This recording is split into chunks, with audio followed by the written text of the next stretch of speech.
Oui, les blocs bas, l'éternelle question, mais en réalité, je crois que euh, ces blocs bas-là, toutes les équipes dominantes sont en difficulté sur ces blocs bas. Donc, euh,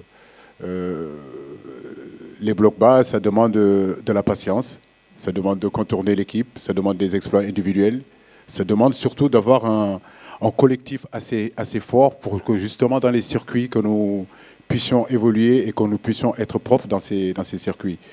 Mais en réalité, j'ai envie de dire que parfois, on n'est pas obligé d'être en possession pour entrer dans ces blocs bas-là. Donc on peut parfois verticaliser notre jeu, jouer sur les deuxièmes ballons et essayer de percer ses défenses.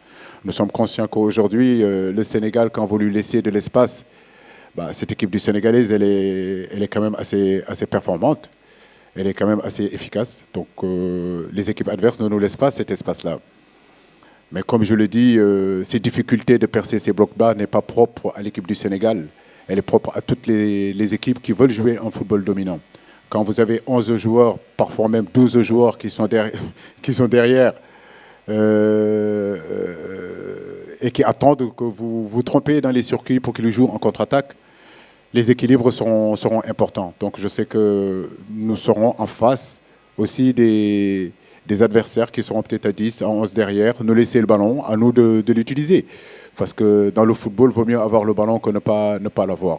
Mais je crois qu'aujourd'hui, notre équipe arrive à maturité et que sur ces dernières sorties, nous avons montré qu'on était capable de percer les blocs bas.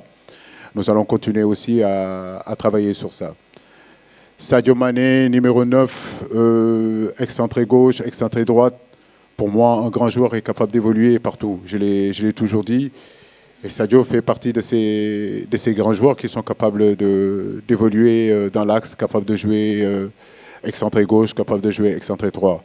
Mais j'ai envie de dire que le système de Klopp, aujourd'hui, Sadio, dans les positions où il est, c'était juste une position parce que Firmino était blessé, parce qu'il y avait des absences, donc il a mis numéro 9.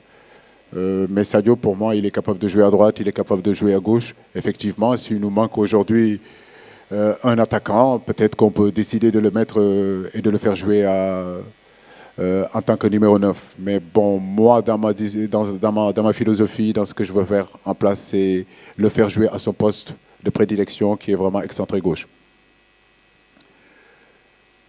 Je crois que c'est les anciens internationaux, vous m'avez posé comme ça. Non, bon, eux, ils font partie de la famille. Comme je l'ai dit, ils ont le droit de venir. La tanière n'a jamais été fermée pour eux. C'est les gens qui se sont battus pour cette équipe nationale. En même temps que moi aussi. Je pense aussi que je fais partie de ces anciens internationaux aussi, même si on a tendance à l'oublier. J'ai fait quand même quelque chose pour le pays en tant que joueur. Aussi, j'ai des droits. Mais comme aussi des droits, j'ai des devoirs aussi. Donc eux aussi, ils ont des droits et ils ont des devoirs. Et l'équipe nationale leur appartient. Ils savent très très bien que quand ils veulent, ils peuvent venir. Donc il y a des débats pour moi inutiles. Aujourd'hui, nous sommes à l'heure de rassemblement, de la solidarité. Vraiment, tirer cette équipe-là vers l'avant. Sur le plan mental, encourager nos joueurs, protéger nos joueurs. Parce que je pense que le Sénégal n'a jamais été aussi proche, peut-être d'un sacre. Alors, soyons plus solidaires et soyons un peu plus positifs pour pousser nos jeunes frères à aller vers la victoire. Je crois que c'est ça qui est important.